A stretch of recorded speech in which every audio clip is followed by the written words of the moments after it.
This is Brian with ScreenFiles.com and Review.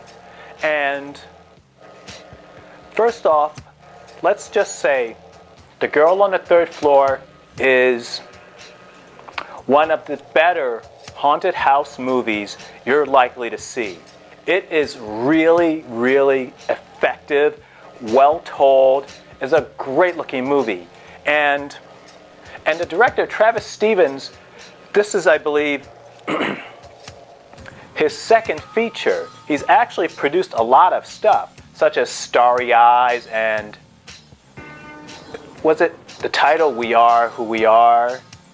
Something to that effect. And he's not spent a lot of time behind the camera.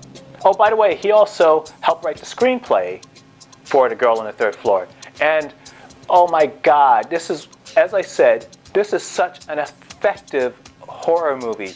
It plays very much as a kind of a late 70s horror movie, from the opening titles to the feel. There's an atmosphere of claustrophobia accompanying this movie, which has a lot to do with the way the camera is placed, the way it moves. It's almost, and it's unusual because in most movies, the camera feels like a camera.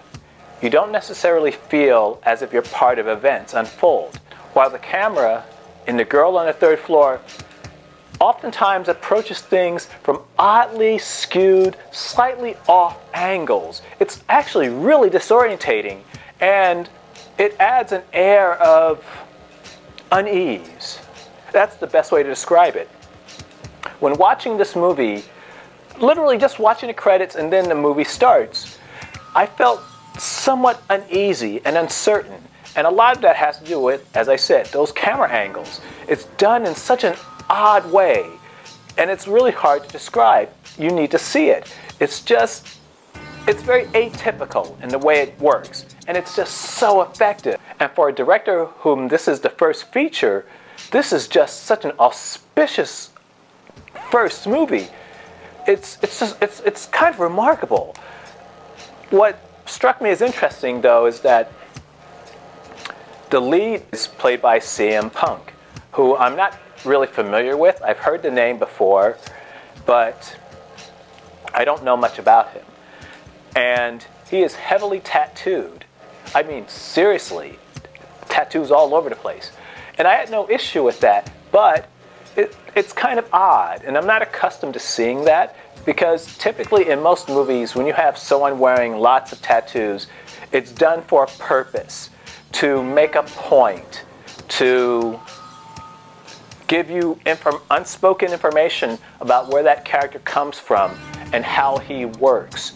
By illustration, if you look at the tattoos that Robert De Niro wore in Cape Fear, there's a point to that. That's telling you that this man was in prison, that this man is dangerous, that this man is involved, I believe, the Russian mafia, this type of thing. There's a lot going on, and those tattoos are telling a story.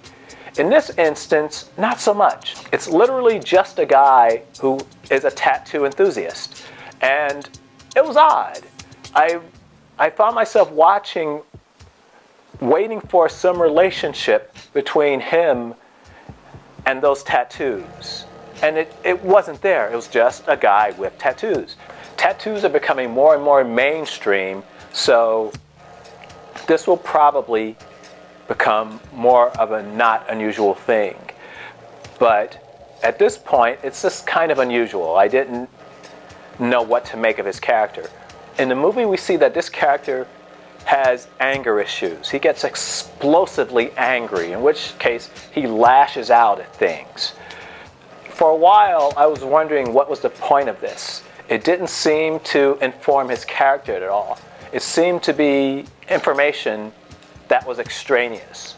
But trust me, there's a payoff to this.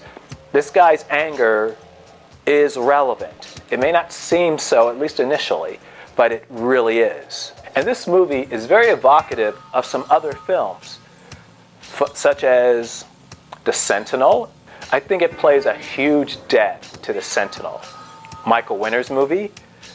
There are a few others that aren't coming to mind at the moment, but A lot of people smarter than I have said something to the effect that there's nothing new under the sun. And there's nothing that you haven't seen in Girl on the Third Floor that you haven't seen elsewhere. Oh, I forgot to mention, also quite a bit of David Cronenberg. It's less the body horror aspect of things, which David Cronenberg made popular, more so than the idea of transformation, the idea of things becoming an extension of the individual. This movie has a lot of that, and it's done really well. As I was just saying, though, it's not that Girl on the Third Floor is a unique movie. It's not. You've seen elements of it elsewhere. But it takes those familiar things and mixes them in a way that feels new. This movie doesn't feel derivative despite using elements of other movies. It feels like its own thing. It feels very unique. It's just oddly, and I say oddly because I didn't expect this, but this is an oddly effective movie. If you have not seen Girl on the Third Floor, it's currently on most streaming services. It's on Netflix, and this is an excellent movie. Very well done, a nice twist on the haunted house genre, and well worth your time. This is Brian with ScreenFiles.com and Review. Peace.